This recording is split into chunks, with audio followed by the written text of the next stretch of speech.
Ici Catel Kiléveré, réalisatrice de Réparer les vivants.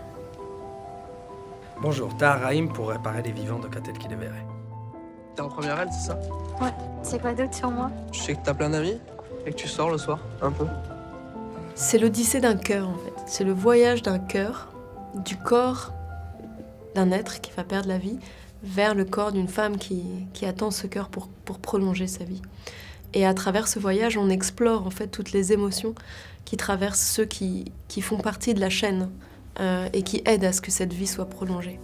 Votre fils Simon a eu un grave accident de la route. Mais je comprends rien.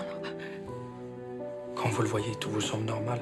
C'est uniquement grâce aux machines que vous avez vues dans sa chambre. Mais si on arrête ces machines, son cœur s'arrêtera aussi. C'est délicat, mais il faut que j'aborde quelque chose avec vous.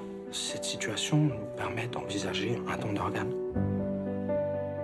Je pense que j'ai un grand amour des acteurs et une grande confiance en eux, en fait, et dans ce que je peux faire avec eux. Et donc, je me pose jamais la question en fonction de ce qu'ils ont déjà fait. Je pars du principe qu'un acteur, s'il est bon, il peut tout faire, en fait.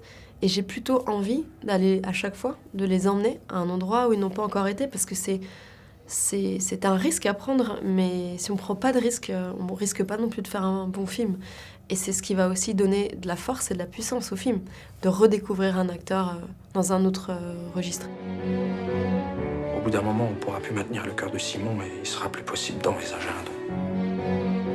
Pour pouvoir interpréter le rôle de Thomas, j'ai passé pas mal de temps à l'hôpital Necker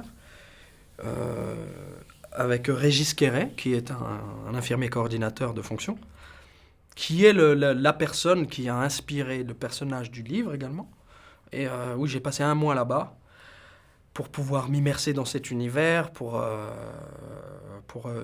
certainement, en tout cas, m'imprégner un maximum d'une forme de sensibilité qui n'est absolument pas celle qu'on peut avoir en dehors du milieu hospitalier, puisqu'il s'agit quand même de confronter des professionnels qui ont, dans ce cas, en tout cas, de mauvaises nouvelles à annoncer à des gens, à des patients ou à des parents de patients.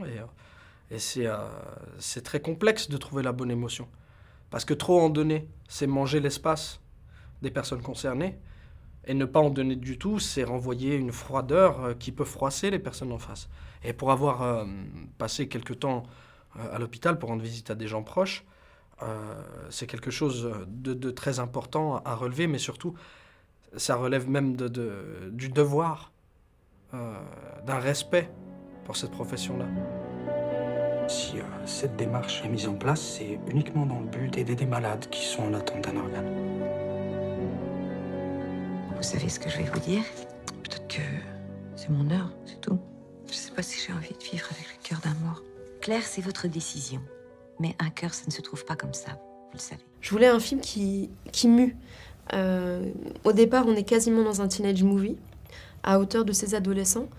Et ce film-là est fauché par l'accident, par la mort. Et c'est un autre film qui démarre quasiment. Un film qui doit se confronter au diagnostic, à la réalité, beaucoup plus brute, quelque part. Et puis, quand le personnage d'Anne arrive et que la vie reprend, d'une certaine manière, alors on bascule encore dans une autre esthétique qui est davantage celle du mélodrame, inspirée par des cinéastes comme Sirk ou James L. Brooks. Et là, on s'intéresse encore davantage à la sophistication de l'image, au sentiment, pour rebasculer une dernière fois dans quelque chose qui a à voir en effet avec la chirurgie, voilà, la précision chirurgicale.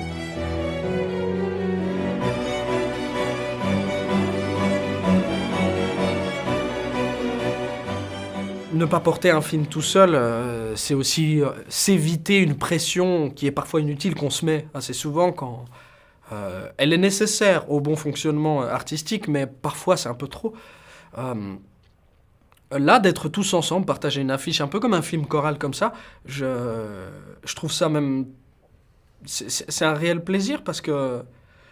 Voilà, j'ai le sentiment que ce qu'on va appeler une équipe prend encore plus son sens quand chaque personnage est traité avec autant de profondeur, autant de respect, autant d'identité personnelle.